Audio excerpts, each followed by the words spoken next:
네, IPFS 한국데이터센터 전주지사 커팅식을 시작하도록 하겠습니다. 여러분 다 같이 하나 둘 셋 외쳐주시면 커팅 진행하도록 하겠습니다. 하나, 둘, 셋! 네, 축하합니다. 한국데이터센터 전주지사의 커팅식을 진행했습니다. 여러분 안녕하십니까? 네, 저는 오늘 사회를 맡은 아나운서 손주은입니다. 네, 바쁘신 와중에도 오늘 이 자리에 참석해 주신 여러분들께 진심으로 감사의 말씀 드립니다. 우리 IPFS 한국데이터센터는 부평 국가산업단지에 위치한 2,800평 규모의 사업을 기반으로 IPFS 글로벌 IDC 센터로 구축되어 있는 본사를 기반으로 오늘 드디어 이곳 전주센터 오픈식을 진행하게 되었습니다. 앞으로도 많은 관심과 사랑 부탁드리면서요. 오늘 공식 행사 순서는 개식선언 그리고 국민의례, 내빈 소개, 회장님 인사 말씀 그리고 기술소장님의 기술 설명 순으로 진행되도록 하겠습니다. 자, 그럼 본격적인 행사를 위해서 국기에 대한 경례를 하겠습니다. 모두 자리에서 일어서셔서 무대 왼쪽에 있는 국기를 향해 주시길 바랍니다.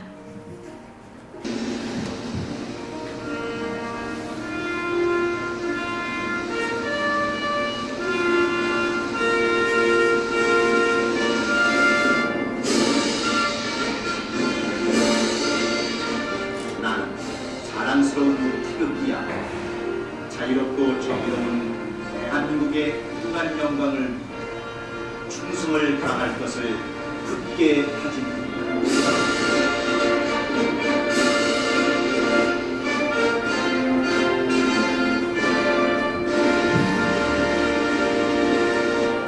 바로 코로나19 관계로 애국가 제창은 생략하겠습니다. 모두 자리에 앉아주시면 되겠습니다. 그럼 이어서 주식회사 IPFS 한국데이터센터의 이호진 회장님을 모시고 인사 말씀과 회사 소개 말씀 듣도록 하겠습니다. 여러분 회장님을 따뜻한 박수로 맞아주세요. 네, 안녕하십니까. IPFS 한국데이터센터 회장 이호진입니다.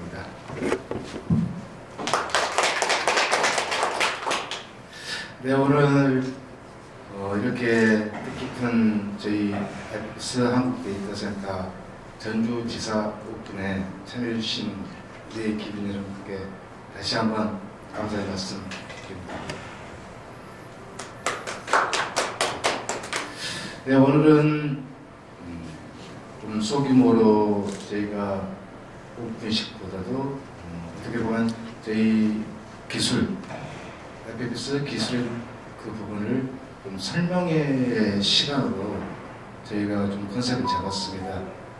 오늘은 딱딱하게 않고 여러분들 궁금한 점들 질문을 좀 받아주고 대답을 해주는 그런 좀 뜻깊은 자리를 만들었습니다.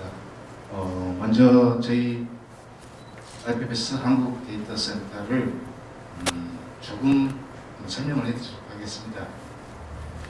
저희 IPFS 한국데이터센터는 작년 5월입니다.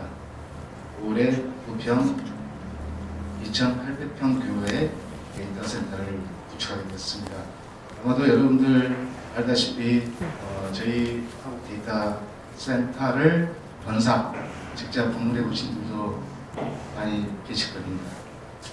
부평 데이터센터는 저희 센터의 꽃이죠. 즉 심장입니다. 이 한국데이터센터 부평 본사를 통해서 제가 여러분들에게 약속했습니다. 전국의 데이터 센터를 모두 구축을 한다고 했습니다. 얼마 전에 경주 데이터 센터가 오픈했습니다. 1월이죠. 이제 또다시 저희 전주센터를 오늘 이렇게 오픈을 하게 되었습니다. 이렇게 저희 부평 데이터 센터도 아주 크게 구축이 되어 있지만 이렇게 각 지역에 소규모로 저희가 데이터 센터를 구축하는 이유가 있습니다. IPFS 이 시스템이 어떤 시스템입니까? 혹시 이 자리에 계신 분들 아시는 분들이 많이 계실 거라 생각하는데 IPFS 시스템은 즉 분산형 시스템입니다. 만약 저희 부평 데이터 센터 하나만 있다는 분산형 서버가 아니겠죠? 그래서 저희는 우리나라 전국 도시에 소규모의 데이터 센터를 구축을 하여 분산형 시스템을 만든 그런 설계를 하고 있습니다. 아마도 곧 있으면 또 다른 지역의 센터가 아마도 빠른 시일 내에 구축이 될 겁니다. 일단 저희 IPFS 시스템은 아마도 여러분들께 말씀드렸듯이 현존에 있는 최고의 시스템으로 구축이 되어 있습니다.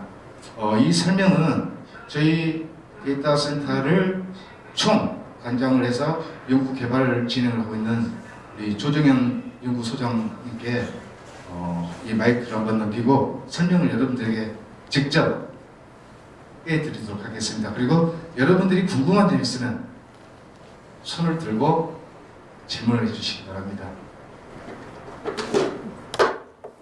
네, 인사드리겠습니다. 조정현 연구소장입니다.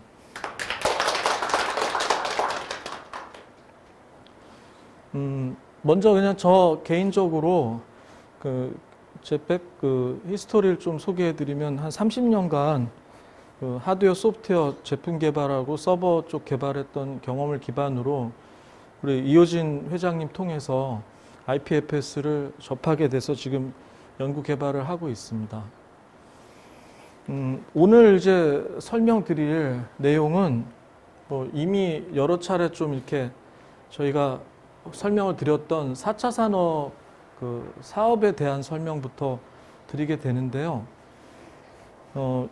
아까 이제 회장님께서 설명하시고자 한 부분 중에 이런 데이터 센터를 왜 만들어야 되는지, 또 그리고 우리가 이런 어떤 약간 소규모의 데이터 센터를 이렇게 오픈하면서 이렇게 사업 진행을 하고 있는 어떤 이유를 설명을 좀 먼저 드리고 싶습니다. 이전에 작년 5월에 부평에 이제 대규모의 데이터 센터를 저희가 이제 오픈을 하고 나서 사실 알게 된 사실이 어떤 중압 집중형의 데이터 관리 시스템이 아니기 때문에 IPFS 시스템을 유지하고 운영하는 데는 분산형의 데이터 센터가 필요하다고 이제 느껴졌습니다. 그래서 특히 또 저희가 진행을 해보니까 이런 막대한 어떤 자원, 컴퓨팅 파워를 투자해야 되기 때문에 한 군데에 투자해 가지고는 효과를 보기가 너무 어렵고 너무나 과중한 투자가 필요한 경향이 있었습니다. 쉽게 설명드리면 부평의 전체를 채우는 데 있어서 투자하는 내용들, 장비들의 컴퓨팅 파워가 전체를 채우는데 너무나 어려운 부분들이 많이 생겼고, 그리고 네트워크도 너무 비대해지는 거죠. 점점 커져서. 그래서 저희가 지금 이제 그때부터 회장님이 아이디어를 가지시고 생각을 하신 게 바로 이 마이크로 데이터 센터였거든요. 그러니까 데이터 센터를 축소판을 만드는 겁니다. 왜 가능하냐면 아까 설명드린 대로 여기 왼쪽에 있는 이게 이제 구글에서 지금 운영하는 저 데이터 센터인데, 저렇게 이제 서버를 자체 디자인을 해서 굉장히 큰 공간에 서버를 설치를 하고 인근에다가 수력 발전소까지 이렇게 두고 해서 전기 생산까지 같이 하고 있거든요. 근데 그렇게 하는 어떤 데이터 센터의 규모나 지금 현재 저희가 여기 뒤에도 이제 요 규모로 한 20여 개 렉으로 구성하는 어떤 데이터 센터의 정보 처리 능력이나 거의 유사한 정도 수준으로 이렇게 컴퓨팅 파워가 많이 집약이 되는 게 이 IPFS 서비스입니다. 그래서 결과적으로는 큰 공간에 구성하는 것도 필요하지만 이와 같이 하나의 공간에 UPS, 왜 전원이 나가면은 내려가면은 유지하는 시스템, 항온 항습, 그리고 온도 관리가 굉장히 중요하거든요. 이게 굉장히 열이 많이 나는 거기 때문에. 그래서 그런 부분들을 집적해서 이제 구성하는 시스템에 대해서 계속 이제 시도를 해왔었고요. 그래서 광주에다가 불과 한 달 전밖에 안 되는데 한 달 전에 그걸 또 금방 만드셔가지고 광주에서 그런 마이크로 데이터 센터의 한 가지 예를 한번 만들어 봤고요. 그리고 이제 이번에 전주에 이걸 적용하게 되면서 좀 더 이제 집약되고 집적화된 어떤 마이크로 데이터 센터를 저희가 이제 시작을 하게 된 겁니다. 그러니까 쉽게 말하면 요 정도 사이즈나 아까 보여드린 대로 구글이 만든 한층 규모나 뭐 KT가 만든 한층 규모의 어떤 데이터 센터와 우리가 만든 어떤 일정 공간의 데이터 센터의 어떤 파워가 다를 게 없는, 또 그렇게 해야만 관리가 되는 시스템입니다. 이게 너무나 데이터량이 많고 해가지고 네트워크 장비들이 견디질 못합니다. 그러니까 바로 옆에서 집적해서 해야 되거든요.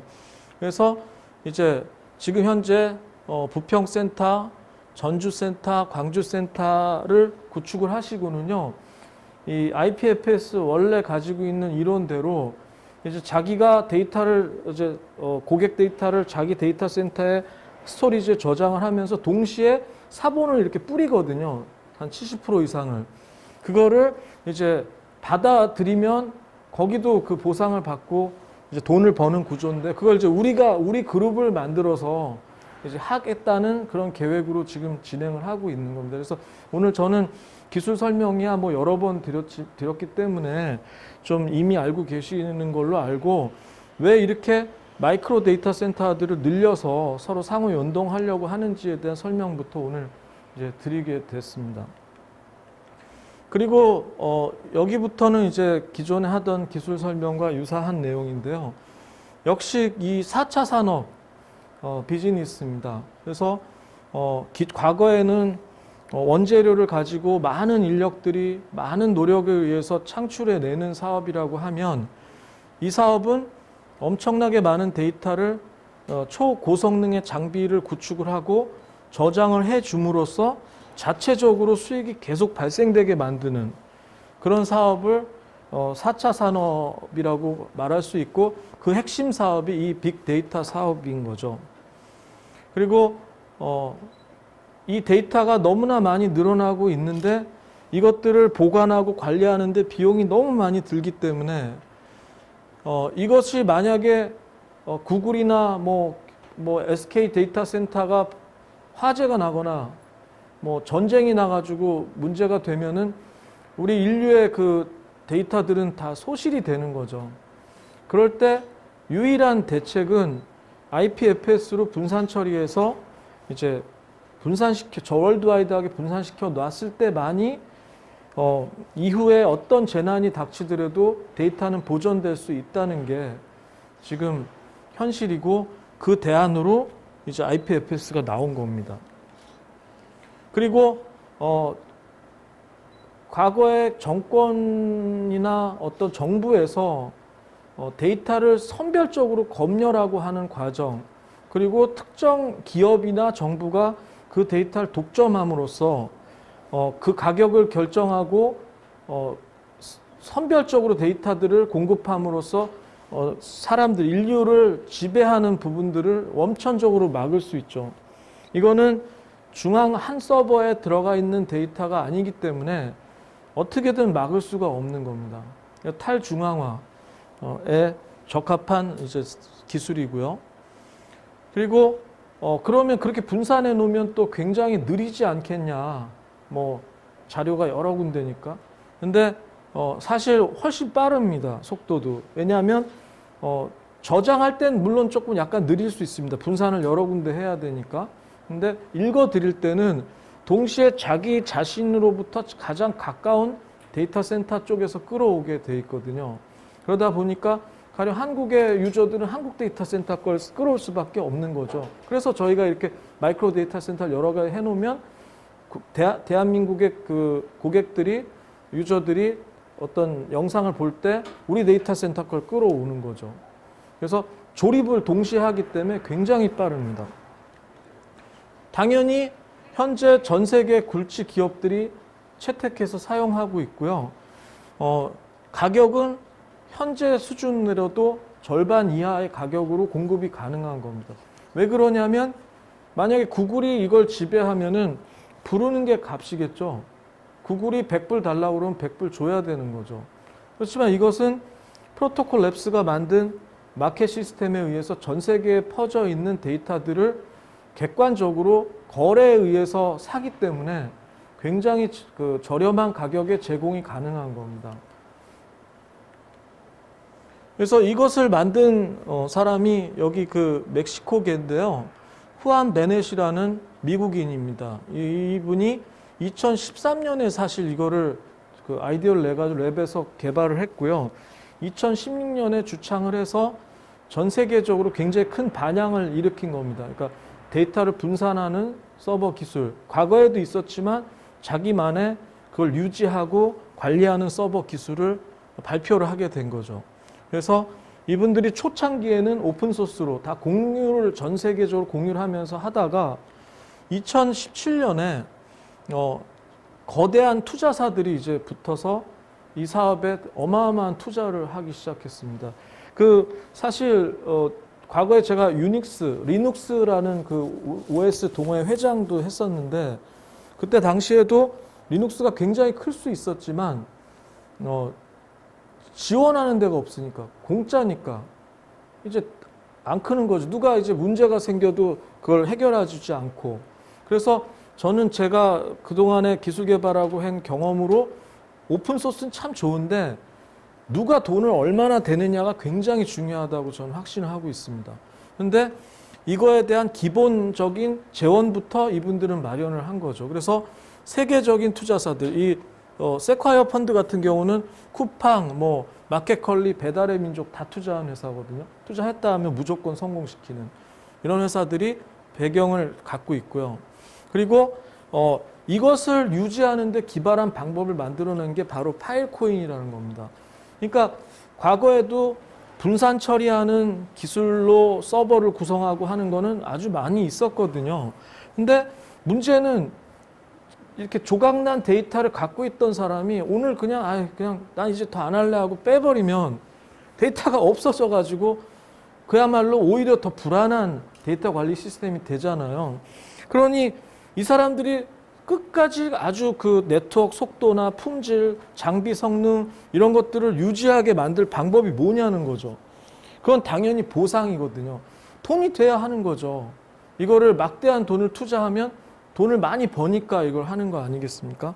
그래서 그 돈을 주는 방법으로 탈중앙화에 맞는 암호화폐를 이제 개발을 하고 발행을 하게 된 거죠. 그걸 ICO라고 하는데요. 그래서 암호화폐를 발행을 하고 거기 투자자를 모집하는 작업을 이 사람들이 해서 2017년 8월에 전 세계 1위의 규모의 한 3천억 원 정도를 모았습니다. 그때 당시에는 그 경쟁률이 엄청 낮고 그 유수의 펀드들도 했지만 미국 시민권자 그리고 연소득이 20만 달러 이상이어야 되고 자산이 100만 달러 이상이 되는 사람들만 이 ICO에 참여를 시킬 정도로 그렇게 양질의 어떤 투자자 그룹을 모아서 세계 1위, 현재도 한 3위까지 되는 이런 엄청난 성공을 거두면서 시작한 프로젝트입니다. 그렇지만 이게 시작하고 나서 여러분들 그 메인넷이라고 그래서 이제 완전히 완성되는 시기까지 굉장히 어렵습니다. 이게 사실 돈만 모아놓고 실패하는 경우가 한 80% 되거든요. 근데 2017년에 시작을 해서 이 사람들이 원래 2020년에 발표하기로 돼 있었는데 연초부터 이게 메인넷 완성이 아직 안 된 상태에서 이제 테스팅만 쭉 하고 있었거든요. 그래서 많은 사람들이 불안해하고 했는데 2020년 10월에 이제 완성이 됐습니다. 메인넷이. 그래서 그때부터 정식으로 이제 노드라고 하는 우리가 말하는 이제 IPFS 저장 공간을 관리하는 그 노드가 생성이 되기 시작했고요. 그 전에 생성된 노드들은 테스트 노드였고요. 이제 그거를 정식 노드로 바꾸는 과정에 지금은 좀 더 많아졌지만 한 88만 개 이상이 지금 한 100만 개 될 겁니다. 시도를 해서 그 중에 한 현재는 3,800개 정도가 성공을 하는 겁니다. 그렇게 어려운 하드웨어적으로 네트워크 구성적으로 기술적으로 굉장히 어려운 작업을 통해서 성공을 시킨 노드들을 운영하는 게 이 사업입니다. 그래서 이런 그 막대한 어떤 그 기술력과 자본력을 가지고 하는 이런 사업이 이 IPFS 사업이 되겠습니다. 그리고 이 보상 체계가 사실 가장 또 중요한 부분인데요. 20억 개의 코인을 FIL이라는 코인을 발행을 하고 현재 국내 거래소와 해외 거래소 거의 대다수의 유력 거래소에는 다 상장이 돼 있는 상태고요. 그리고 14억 개를 이제 여기 채굴이란 말을 썼는데 저는 채굴보다는 저장 증명이라고 얘기해야 됩니다. 그러니까 우리가 저장 공간을 엄청나게 그 어려운 암호화 작업을 통해서 만들어 놓고 랩사에 제공을 합니다. 그래서 보여줘요. 그러면 랩사가 들어와서 하드웨어 체크도 하고 저장 공간 상태를 보고는 이거는 안전하게 데이터를 저장할 수 있는 공간이야 하면은 그때 보상을 내려주는 게 파일코인으로 내려주는 건데 그게 총 14억 개가 나오게 돼 있습니다. 계속 그게 그 총 186년 걸립니다. 그게 전체가 다 나오는데, 그러니까 이 사업은 기본적으로 전체 그 20억 개의 필이 유통이 될 때까지 186년이 걸리는 사업입니다. 계속 하는 거죠. 그리고 이거를 보상을 어떤 식으로 주냐면 총 3가지 방식으로 보상을 또 준비를 해놓은 겁니다. 아주 기발한데요. 설치가 완료돼서 아까 같이 이제 우리가 이렇게 장비를 넣어놓고 이렇게 구성을 다 한 다음에 여기에다가 그 소프트웨어를 운영을 해서 아까 만든 노드를 말씀드린 노드를 생성하고 실링 그 암호화해서 그 블럭을 그 저장 공간을 만들어서 증명을 하면 매일 랩사에서 정해진 시간에 와서 체크를 합니다. 그 증명한 시간에. 그래서 그 장비를 막 흔듭니다. 소위 말해서 스트레스를 주는 거죠. 막 그냥 엄청난 스트레스를 줘가지고 견디는지 보죠.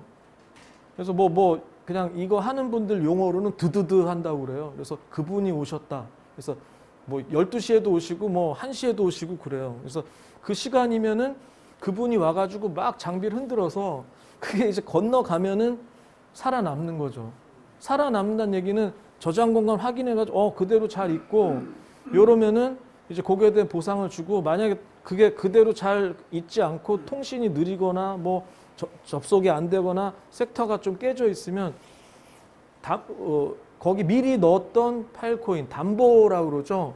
미리 저장소를 그렇게 만들기 위해서 넣은 코인을 태워버립니다.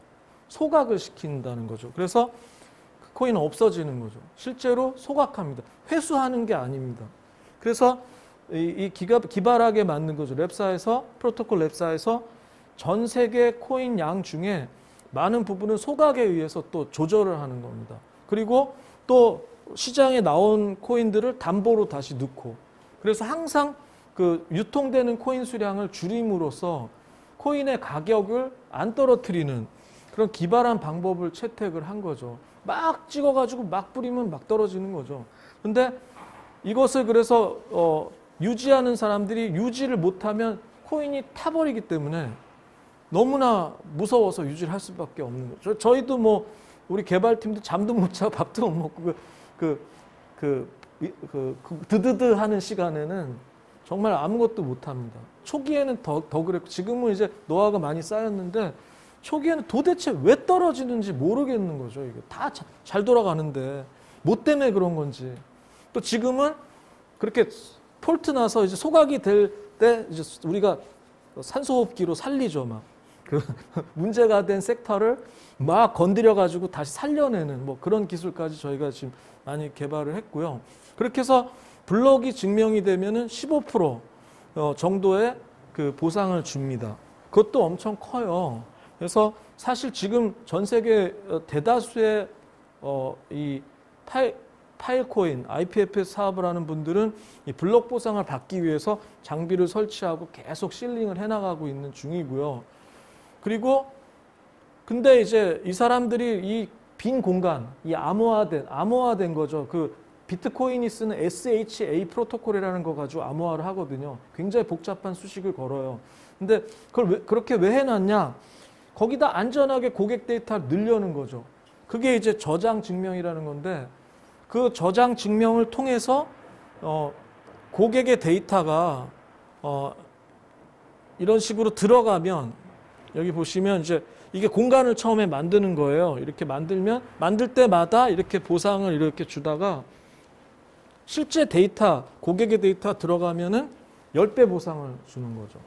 근데 그것을 현재 그냥 막 주는 게 아니라 그 데이터 캡이라는 그 공증인 제도를 통해서 관리를 하고 있습니다. 좀 복잡하니까 간단하게 설명드리면, 그러니까 아무나 그냥 만약에 그 자기가 저장 공간 해놓고 거기다가 이제 그 마켓에 들어와서 막 뭐 쓰레기 같은 데이터 막 넣으면서 돈 받아가면 어떡해요. 그런 부분들을 프로토콜 랩스에서는 다 막아놓은 거죠. 그래서 확인하고 전 세계 이 엄청난 노력과 비용과 시간을 들여서 만든 스토리지에다가 양질의 데이터를 넣기 위한 방식을 이제 지금 만들어 나가고 있죠. 그래서 이걸 통해서 10배 보상을 받게 돼 있어요. 그래도 그것도 15% 보상이에요. 그게 뭐 그렇게 큰 게 아닙니다. 큰 게 아닙니다. 15% 보상을 받고. 그러면 그 다음에 이제 저장이 다 돼 있는 상태면은 이제 그 데이터를 누가 볼 거 아닙니까? 뭐냐면 정확하게 말하면 넷플릭스예요. 넷플릭스 이미 IPFS 그 프로토콜 랩스하고 계약이 돼 있는데 넷플릭스가 우리가 보는 오징어 게임이라는 컨텐츠를 넣을 때 뭐 구글에 있는 스토리지에도 넣을 수도 있고 KT에도 넣을 수 있지만 뭐 우리 한국에서 빨리 땡겨 오려면 KT에다 넣는 게 유리하죠. 그렇지만 IPFS에 계약을 하는 거예요. 그러면 IPFS에서 이제 랩사에서 IPFS의 계약이 아니네. 프로토콜 랩스에서 자기네 마켓에서 이 양질의 스토리지들 리스트를 보고 결정을 하는 거죠. 여기 넣겠다. 그러면 거기에 저장된 데이터가 분산이 되는 거죠. 전 세계적으로. 그래서 저장돼 있는 거예요. 그러면 우리나라 사람이 만약에 넷플릭스 보게 되면 그중에 오징어 게임을 봤을 때 우리 부평센터 데이터를 끌어오는 거죠.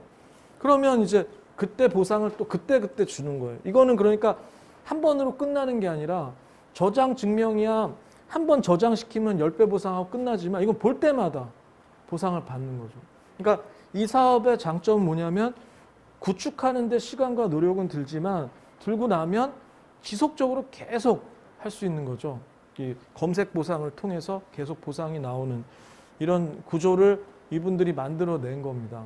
그래서 이것을 만들기 위해서 프로토콜 랩스는 100여 명의 그러니까 엔지니어만 쓴 게 아니라 법률가, 변호사, 그 다음에 그 금융 전문가, 그 다음에 그런 경제학자 이런 사람들 동원해서 일종의 생태계를 꾸며내고 있는 거예요. 그리고 특이한 게 뭐냐면 모든 이 정보는 다 공개가 안 돼 있습니다. 그러니까 이걸 만드는 방식이나 방법들을 서로 경쟁하게 모든 사업자들이 경쟁하게 해서 좋은 방법들이 나온 것들을 모아서 자기네들 그 엔진에다 반영을 하고 있습니다. 그래서 한 달에도 4번, 5번씩 업데이트가 돼요. 그러니까 저희 엔지니어들은 죽을 맛인데 왜냐하면 업데이트하면 이거 다 한 번씩 바꿔야 돼요. 큰 업데이트가 나오면 네트워크가 다 떨어져 버려요. 네트워크가 바뀌면. 그래서 작년 7월에도 한번 다 그냥 전 세계가 흔들린 적이 있었거든요. V13 업데이트 때. 그래서 많은 노력이 필요한데 그런 것들을 체계적으로 계속 업데이트를 해주고 있고 현재 이미 현재 그 파일코인 그 IPFS 엔진 내에 이미 이런 부분들이 다 준비가 돼 있는 걸 저희가 볼 수가 있어요. 그 소스에는요. 근데 이제 적용은 하나하나 하고 있는 겁니다. 상용화를. 그래서 저희가 엔지니어 입장에서도 굉장히 신뢰를 좀 할 수 있는 그런 부분들이 많이 있고요. 그리고 이것은 우리만 쓰는 그런 개념도 아니고 프로토콜 랩스만 하는 게 아닙니다. IPFS에 주창을 했다 뿐이지 이 프로젝트를 오픈해서 전 세계에서 지금 연구를 해서 웹 1.0 시대 예전에 넷스케이프 모질라 제가 처음 그걸 쓰게 된 게 한 94년도였던 것 같아요. 94, 5년도에 넷스케이프가 미국에서 만들어서 그냥 간단하게 그림하고 사진하고 그전에 글씨만 나오던 그 통신 체계를 그림하고 사진 이런 거 다운로드 받고 이렇게 했는데 그러다 웹 2.0이 나오면서 보안이 강화돼서 HTTPS 시큐리티를 적용한 웹이 나왔는데 이제 바야흐로 이제 진짜 올해는 원년이에요. 그러니까 웹 3.0이 나온 거예요. 그러니까 분산 처리. 그러니까 하나의 서버에 들어가서 데이터를 가져오지 않고 전 세계 분산돼 있는 IPFS 망에서 데이터를 끌어오는 웹 3.0 시대가 이제 도래하는데 거기에 이 IPFS가 웹3의 중심이다. 그거는 뭐 누구도 무시 못해요. IPFS와 파일코인이. 지금 웹 1.0에는 모질라, 야후 이런 게 넷스케이프 이런 게 주력이었다면 웹 2.0에는 구글 크롬. 웹 3.0에는 저기 보이시지만 파일코인 이미지하고 IPFS 있죠. 그래서 결과적으로는 이걸로 다 바뀌어요. 전 세계적으로. 그 중에 여러 벤더들, 공급자들이 있겠지만 선구자적이고 아예 주창을 한 게 이 프로토콜 랩스기 때문에 뭐 주도해 나갈 거라고는 좀 믿어 의심치 않죠. 그리고 최근에 또 프로토콜 랩스가 지금 진행하고 있는 사업이 뭐냐면 NFT 사업입니다. 이 NFT라는 거 들어보셨겠지만 블록체인이 갖고 있는 장점에서 기존에는 이제 그냥 암호화폐식으로 해가지고 서로 이쪽으로 저쪽으로 옮기고 이렇게 거래하는 거에 주로 있었다면 한 블록은 전 세계 한 개밖에 없거든요. 그 고유의 블록을 통해서 전 세계 유일한 블록을 갖고 있는 코인을 갖고 있는 사람은 어떤 실제 물건들이나 디지털 데이터하고 연결을 해서 소유권 증명을 할 수 있는 거죠. 그래서 여러분들 아시는 그 그림, 비플이나 이런 데가 막 몇천억 원씩 막 거래가 되고 그래서 그림들이 거래되고 막 연예인들이 막 거래하고 해서 굉장히 그 이슈가 되고 있었는데 이거를 이제 그래서 올해 작년에 한 2,800% 증가했어요. NFT 거래가. 근데 뭐 이런 것들이 많이 나왔는데 이제 그 파일코인이 이제 NFT를 저장하는 저장소로서 왜냐하면 데이터를 블럭에다 저장은 못 하거든요. 거기는 그냥 소유권만 들어가 있고요. 데이터를 거기다 저장하려면 가스비도 어마어마하게 들고 아예 사이즈가 안 나오는데 그거를 분산 처리해서 저장할 수 있는 공간으로 그 NFT의 저장 공간 중에는 IPFS가 제일 유리하다는 게 판단이 돼서 이 랩사에서 지금 피나타 뭐 여러 프로젝트를 진행하고 있어요. 그래서 저희도 이제 이거에 같이 저희가 NFT 쪽의 사업들을 지금 추진을 하고 있고요. 이런 식으로 이제 분산 저장을 하는 거죠. 이거 아닌 방법이 없는 거죠. 뭐 어떤 특정 회사한테 이걸 해놓으면 말씀대로 데이터 없어지면 원본도 없어지는 거거든요. 이건 안 없어지니까요. 그리고 이제 지금 우리 한국 데이터 센터, IPFS 데이터 센터가 지금 진행하고 있는 게 이런 식으로 이제 컨텐츠 NFT화 시켜서 저장하는 그런 걸 지금 진행하고 있고요. 그리고 우리가 지금 사실 파일코인으로 정식 지갑을 만들어낸 데가 거의 없습니다. 그냥 웹 베이스로 인터넷에서 이렇게 하는 것들이 많이 있었지. 왜냐하면 파일코인은 아직 그 지갑 쪽에 어떤 API 이런 거 구성을 안 해놨는데 저희가 자체적으로 잘 만들어 놨거든요. 지갑하고 배분하고 이런 거 다 돼서 그걸로 가상자산 사업자로 진출하려고 지금 준비를 하고 있고요. 또 여러 이제 파트너들하고 같이 해서 이제 이 데이터 센터, 마이크로 데이터 센터 늘려가는 이런 사업들을 지금 하고 있는 중입니다. 그래서 제가 말씀드리고 싶은 핵심적인 부분은 결과적으로 이 사업은 점점점 발전해서 시대가 이제 끌고 갈 거거든요. 그러니까 사실 정확하게 말하면 프로토콜 랩스는 그 중에 한 프로젝트이긴 한데 굉장히 리딩을 하고 있고 굉장히 기술 직약적인 사업이기 때문에 진입 장벽이 높거든요.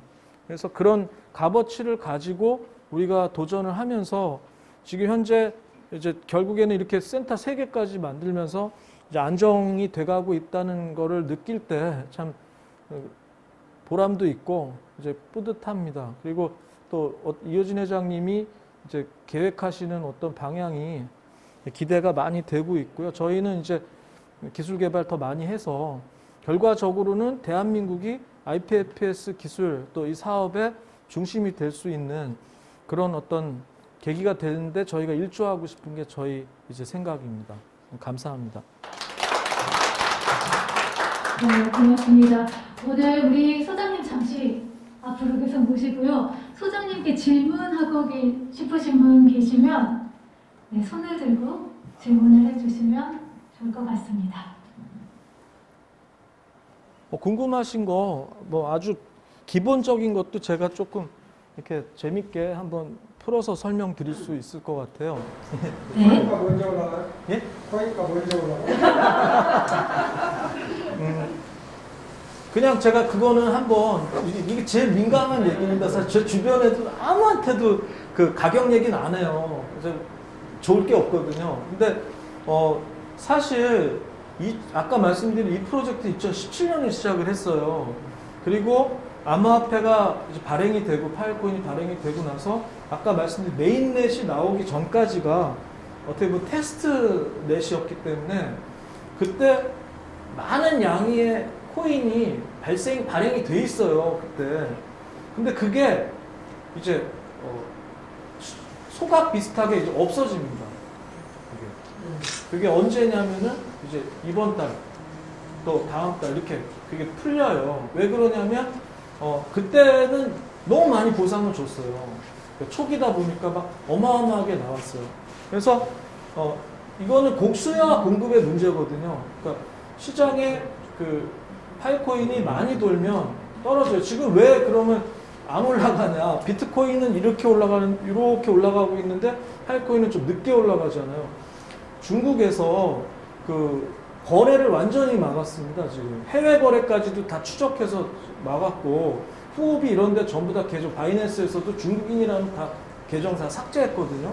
그리고 채굴 이런 것들은 완전히 원천적으로 막아놨기 때문에 어마어마하게 많은 양을 갖고 있어요, 중국인들이 지금.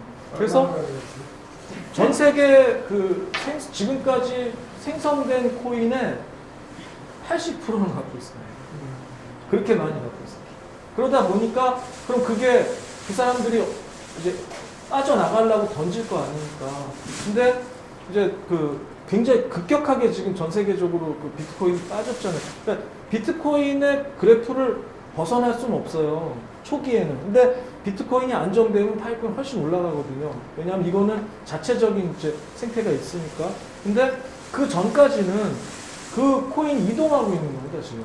미국으로도 던지고. 주로 이제 미주 쪽하고 뭐 계속. 제가 아는 중국인들도 뭐 한 사람이 대부분 뭐 몇천 개씩 갖고 있어요. 그냥 테스트, 재미로 예전에 했다니까 이걸로. 그래가지고 동호회에서 형님 뭐 저 1000개만 주세요. 그러면 보내주고 그랬어요. 예전에. 그러던 시기가 있었어요. 근데 그런 것들이 이제 정리되는 과정이니까 결과적으로는 비트코인이 한 어느 정도 뭐 한 6천만 원 선이나 요 이후 안정이 되면 파일코인은 훨씬 더 상승할 거라고 저는 확신하고 있습니다. 하여튼 조심해야 될 얘기입니다. 원성들으니까. 또 궁금하신 거 뭐 혹시 이게 제가 아까 실링에 대한 얘기 드렸잖아요. 그래서 사람들이 많이 오해를 많이 해요. 뭐냐면 실링을 왜 하는 거냐 도대체. 이거를 그냥 어마어마한 전기 요금에다가 장비 해가지고 이걸 해놓고 그걸 헛돈 쓰는 거 아니냐. 또 보상은 왜 주는 거냐. 이게 원론을 알아야 되거든요. 그러니까 아까 설명드린 대로 데이터를 아무데나 저장하면 아무나 가져갈 수 있어요. 해킹할 수 있고. 근데 이거는 애초부터 블록체인이 가진 그 암호화 기능을 기반으로 하고 있습니다. 그래서 그 암호화 숙제를 풀어가지고 묶어내는 과정이 실링이거든요. 그게 완벽하게 묶여가지고 저장이 된 게 그 스토리지예요. 저장 공간이에요. 그 공간에 담는 거예요. 그 고객의 데이터를. 그러지 않으면 이게 분산되고 이렇게 해서 서로 연결 관계도 모르게 되고 그래서 그렇게 실링을 하고 있는 건데 그 유튜브 이런 데 잘 보시면 아주 이상한 엉터리 같은 정보들이 많은데 뭐 실링은 의미 없다. 뭐 데이터 캡만 얘기하고 또 다른 방식으로 뭐 보상을 받는다. 다 그건 말도 안 되는 얘기입니다. 이렇게 해서 이 사람들이 그거를 애초부터 준비를 해놓은 거예요. 그리고 가스비는 언제까지 받아가는 거예요? 가스비의 원래 원리는 뭐냐면요, 그 트랜잭션 피라고 그래가지고 이제 이쪽 주소에서 이쪽 주소로 옮길 때 발생을 하게 그냥 자기들끼리 만든 그 규약입니다. 근데 그거는 계속 나오는 거고, 그거는 암호화폐 종류 따라 다릅니다. 가스비가, 그러니까 가령 클레이튼 같은 거는, 클레이튼이 이제 카카오에서 이더리움 기반을 만든 건데, 그거는 좀 낮습니다. 가스비. 고정 가스비가 돼 있는 것들도 있고, 그러니까 규약입니다, 서로. 근데 파일코인은 현재 그 가스비 체계는 좀 이더리움하고 유사하기 때문에, 근데 이더리움이 요번에 올해 말에 그 증명 방식 바꾸면서 가스비도 대폭 낮아지고 굉장히 빨라진다고 합니다. 그래서 그리고 이더리움 백플레인, 그러니까 이더리움의 기반을 지금 그 IPFS로 바꿨어요. 거의 다 되고 있거든요. 그래서 이더리움과 파일코인, IPFS 관계가 굉장히 강화되기 때문에 아마 제 그냥 예상은 가스비 이슈는 아예 없어질 것 같습니다. 한국은.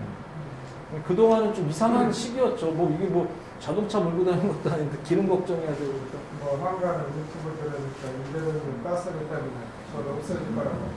이더리움의 방식이 바뀝니다. 이더리움의 채굴 방식과 증명, 그 보상 증명 방식이 바뀌어서 모든 블록체인 하는 사람들이 그걸 기다리고 있습니다. 그래서 대거 이더리움으로 오히려 갈아탈 겁니다. 이더리움이 없어지는 게 아니라 이더리움의 다음 세대가 나타납니다. 올해 거의 다 돼 있어요. 지금 현재 사실 저도 이제 블록체인 연구하는 사람으로서 그 비트코인은 그냥 처음 나와가지고 그 희소성의 이슈가 있지 기술적인 레벨은 좀 낮습니다. 근데 이더리움은 정말 잘 만들었어요. 그래서 이더리움이 그 또 굉장히 비탈린 부텔릭이 똑똑한 게 뭐냐면 다 공개를 해가지고 많은 아류작들을 생성시켜가지고 지금 그게 또 이 프로토콜 앱스랑 똑같아요. 그 자기들이 연구한 것들이 모여가지고 이더리움이 이제 바뀌고 있는 거거든요. 그래서 이제 올해 그걸 다 기대하기 때문에 아마 올해 이더리움이 그 다음 제너레이션이 나오면 이 암호화폐 시장도 많이 바뀔 겁니다. 우리는 이제 그 따라가는 거죠. 뭐 새로 나오면 맨날 공부해서 따라가는 게 우리 일입니다. 더 궁금하시나요? 우리 이거 여기에 투자를 하잖아요. 예. 투자를 하면 투자자가 계약을 하잖아요. 예. 6년으로. 예.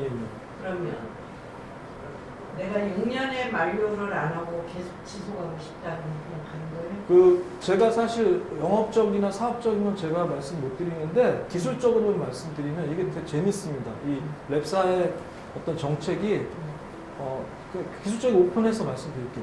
처음에 섹터를 만들잖아요. 그 담보 넣고 이제 실링이 돼가지고 섹터가 생성이 되면은 180일을 유지합니다. 유지하고 더 그러면 계속 보상받고 그 담보 두고 있을 거냐고 이제 그때 물어보진 않고 우리가 연장 신청을 할 수가 있습니다. 그게 1년 25주입니다. 1 year 25 weeks. 그래서 1년 25주 연장을 할 수가 있는. 그러면 그게 끝나면 그때까지는 이제 담보 회수가 안 되는 거죠. 그게 끝나고 또 물어봅니다.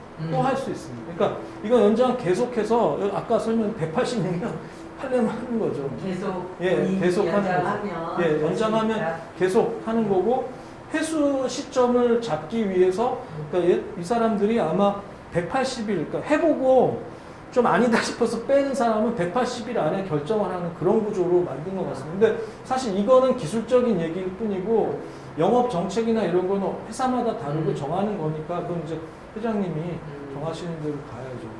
근데 일단 기술은 그렇습니다. 질문이 있습니다. 예. 네. 저희 한국데이터센터는 제가 알기로 이제 64기가로 되어 있는데 예. 다른 회사는 32기가잖아요. 예. 여기에 어떤 차이가 있는지 알고 싶습니다. 일단은 그 64기가, 32기가의 차이는 뭐냐면요. 한 섹터가 가진 크기입니다. 크기. 블럭의 크기. 그래서 한 번에 한 섹터가 우리는 생성될 때마다 64기가씩 증가를 하고 32기가짜리 섹터는 32기가짜리 증가를 하는 겁니다. 2기가씩. 그러면 초창기에 이 IPFS 초창기에는 64기가 실링은 없었습니다. 32기가. 왜 그랬냐면 장비가 그걸 할 수 있는 장비가 없었던 겁니다. 이게 제가 서두에 이제 말씀드렸지만 코어라고 하죠. 코어. 우리 저런 쓰시는 PC들 4코어입니다. 4코어. 그러니까 CPU 하나 안에 4개의 코어가 들어가서 돌아요. 뭐 2코어짜리도 많아요. 우리는 몇 코어냐면 128코어예요. 128코어 작년에 나왔어요. 그냥 쉽게 설명드리면. 그러니까 그전에는 64코어가 맥시멈이었고 뭐 가격이 뭐 CPU 하나에 막 몇 천만 원씩 돼요. 그래서 그러면 뭐 16코어, 그 전에 16코어였겠죠. 몇 년 전, 막 1년마다 막 2배씩 올라가니까 16코어로 처리할 수 있는 한계가 그때 당시 32기가밖에 안 됐던 겁니다. 그러다가 이제 코어 수가 늘어나고 장비의 이게 블럭이 커지면요, 동맥경화 아시죠?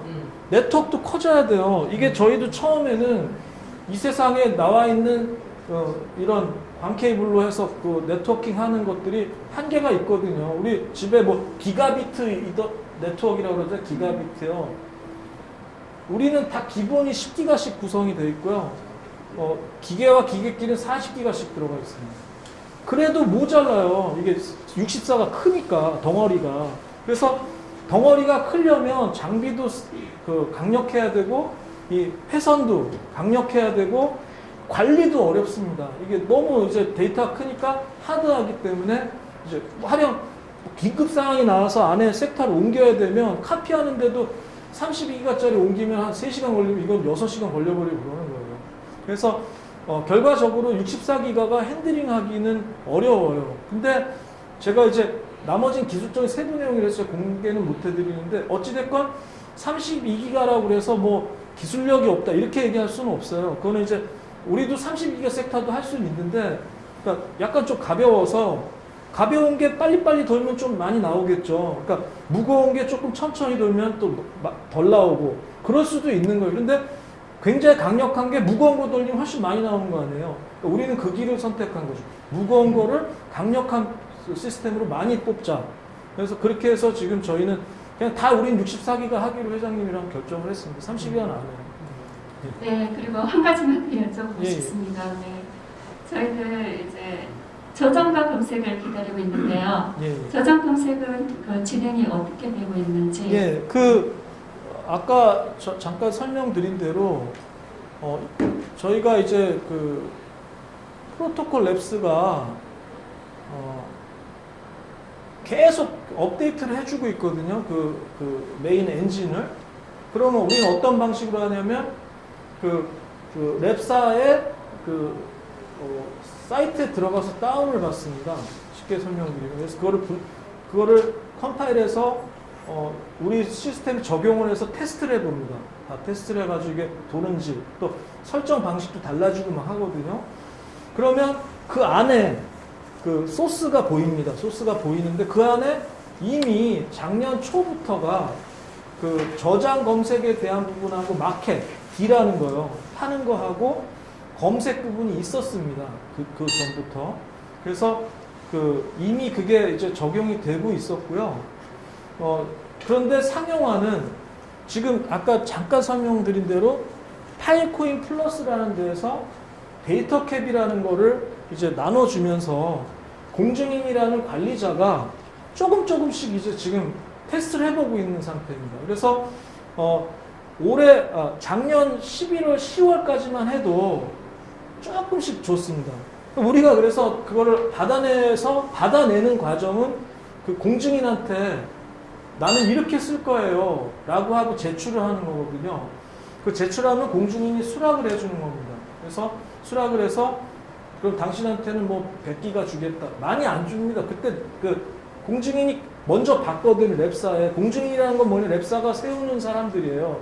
이제 이 프로토콜 랩스가 봤을 때 이 사람은 파일코인 전문가다, IPFS 전문가라고 봤을 때 이 사람한테 한 뭐 100테라도 주고 그래요. 그러면 그 사람들이 그걸 나눠주거든요. 그래서 이미 그거를 저희 IPFS 한국 데이터 센터는 이미 그 테스트를 해서 작년 11월에 11월에 이제 이미 많이 해봤고 저 온도 때문에 그런 건데 그거 빼버리세요. 저 아답터를 빼세요. 그래서 그 테스트를 했고 그리고 이제 정식 상용이 아직 아니기 때문에 거기에 뭐 힘쓰고 노력 쓰고 막 그러지 않았습니다. 그거 뭐 조금 받아가지고 해봤자 그러면 그렇게 하면은 여기 보신 대로 이렇게 10배 보상이 나와요. 10배 보상이 나오지만 담보도 10배 들어가요, 한 방에. 근데 시간이 줄어들고 담보도 좀 덜 들어가요. 이걸로 하면. 네, 실링한 것보다는 덜 들어가요. 그래서 좋은데 작년 12월에서 올해 1월에 프로토콜 랩스가 라지 데이터 캡이라는 걸 시작을 하고 있어요. 아직 다 된 건 아니에요. 그래서 좀 많이 주기 시작했어요. 그래서 어떤 데는 페타 단위로 1000테라도 받은 데가 있어요. 그런데 이거는 굉장히 많은 노력을 통해서 그쪽에 프로포즈 해가지고 받아내야 되고 받아낸 거 만약에 내가 1000테라를 받았으면 그거를 저장 공간에 맞춰서 데이터를 팔아야 돼요. 그래서 그거 저장을 해야 되고 그래서 이 얘기를 왜 드리냐면 그냥 우리는 뭐 우리가 만든 게 아니잖아요. 그러니까 우리가 하는 일들은 프로토콜 랩스가 어떻게 움직이고 있는지 계속 보면서 이거 어디 그 매뉴얼도 없는 거니까 우리 스스로 공부를 하는 겁니다. 계속 공부를 해서 이 사람들이 하라는 대로 차근차근 하면 돼요. 그러니까 유튜브나 이런 데는 그냥 소위 말하는 그 호객행위를 위해서 있지도 않은 정보들을 막 하면서 이걸 하면은 뭐 엄청나게 다른 데보다 10배 보상을 받고 뭐 돈을 받고 이거밖에 없다 뭐 이런 얘기는 공증인이 안 주는데 뭐 그리고 뭐 전체 다 영어로 제대로 된 프로포즈 해야 되고 그 사람들 요즘에는 뭐까지 요구하냐면 그 당신네들이 쓰는 그 소스 그 링크도 다 확인을 해요. 그러니까 실제 프로젝트가 있어야 된다고 제대로 돈을.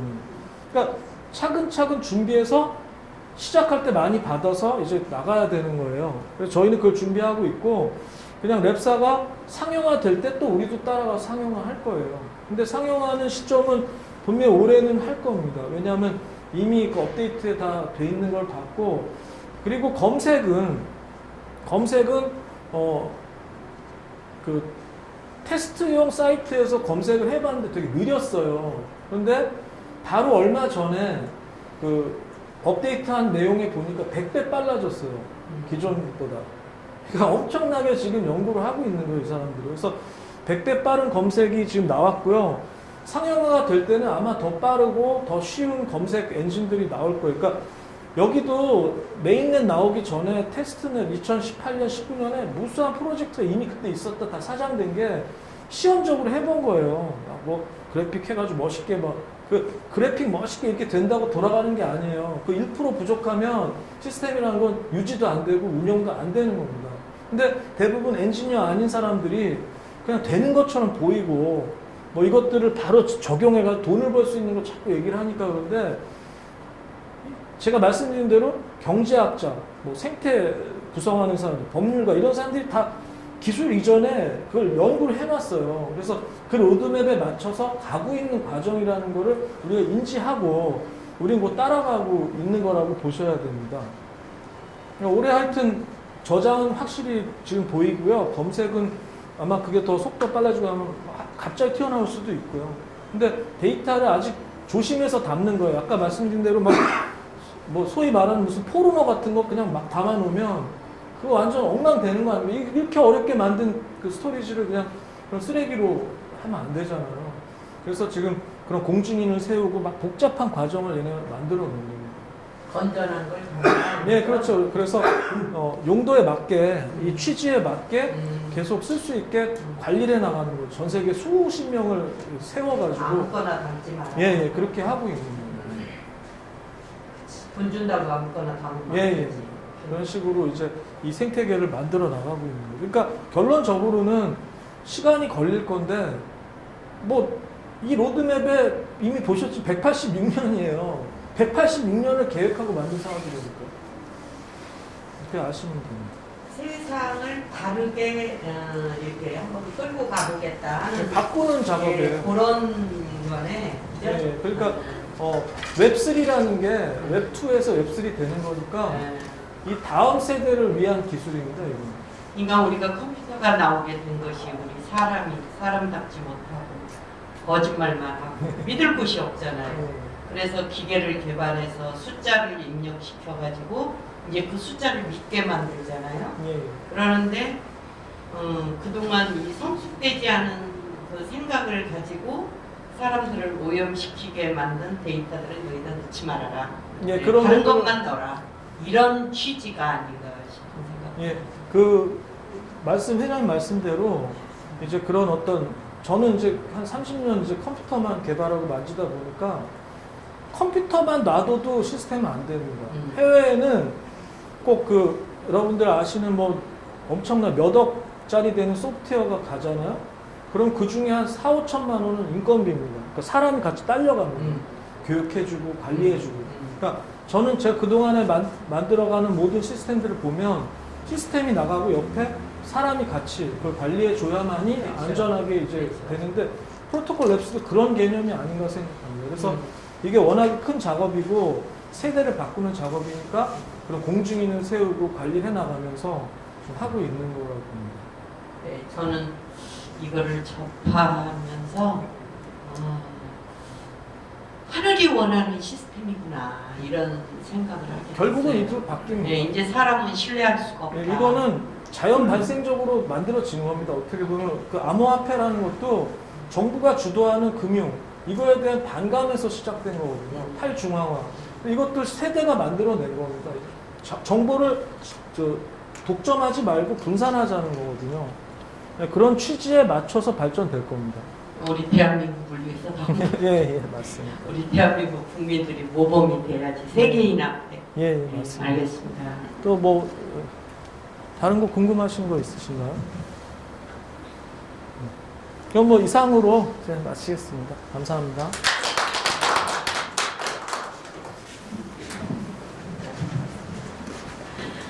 네, 오늘 귀한 시간 내서 이 자리에 함께 해주셨고요.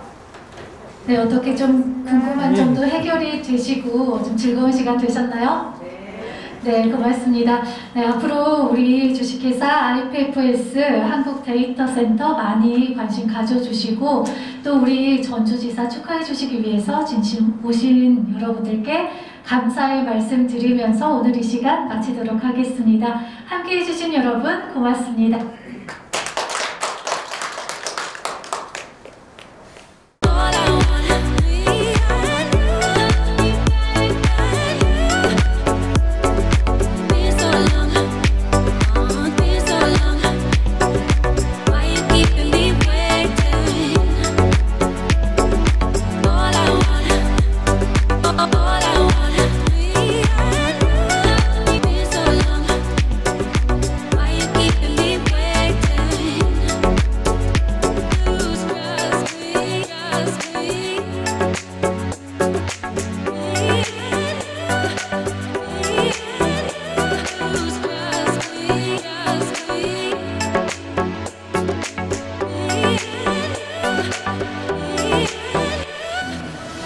소규모로 저희가 하고 계시고도 그동안 저희 기술, IPFS 기술 부분을 설명의 시간으로 저희가 좀 컨셉을 잡았습니다. 오늘은 깍깍하게 않고 여러분들 궁금한 점들 질문을 좀 받아주고 대답을 해주는 그런 2월 12일 전주 IPFS 전주 데이터센터 오픈을 축하드립니다. 앞으로 번창하시길 바랍니다. 오늘 IPFS 한국 데이터센터 전주지사 오픈을 축하하며 승승장구하기를 바라며 파이팅! IPFS 한국 데이터센터 전주지사 오픈을 축하드립니다. 세계 최고가 되기를 기원합니다. 화이팅! 오픈식을 축하하기 위해서 저도 왔는데요. 여기 기본에 사업하신 분의 그 어떤 좋은 설명도 많이 해주시고 그래서 저도 한번 듣고 싶어서 한번 방문했습니다. 많은 발전. 네, 축하합니다. 전 세계적으로 우리 대한민국이 사실 그 헤드의 역할을 해야 하는 우리 고조선 시대부터 태어난 민족인데 분단 국가로 제일 말지에 지금 있습니다. 그러는데 어떻게 이렇게 조그만한 나라가 전 세계를 향해서 우두머리가 될까 했더니 이런 4차 산업 디지털 세계가 열리리라고는 생각도 못했습니다. 네, 이런 우리가 데이터 저장 센터라는 것은 우리 사람으로 말하면 머리의 두뇌이고 또 두뇌라는 것은 우리의 마음이기 때문에 세계인의 마음을 데이터 센터에 다 저장하는데 앞장서는 우리 이 회장님이 되기를 축하드립니다. 거기에 동참하고 싶어서 왔습니다. 감사합니다. IPFS 한국 데이터 센터 전주지사 오픈을 정말 축하드립니다. 승승장구하시길 바랍니다. 전라북도 전주의 한국 데이터 센터 오픈식을 축하드립니다. 앞으로 크나큰 발전이 있기를 기원드리겠습니다. 자, 한국 데이터 센터 전주지사 화이팅!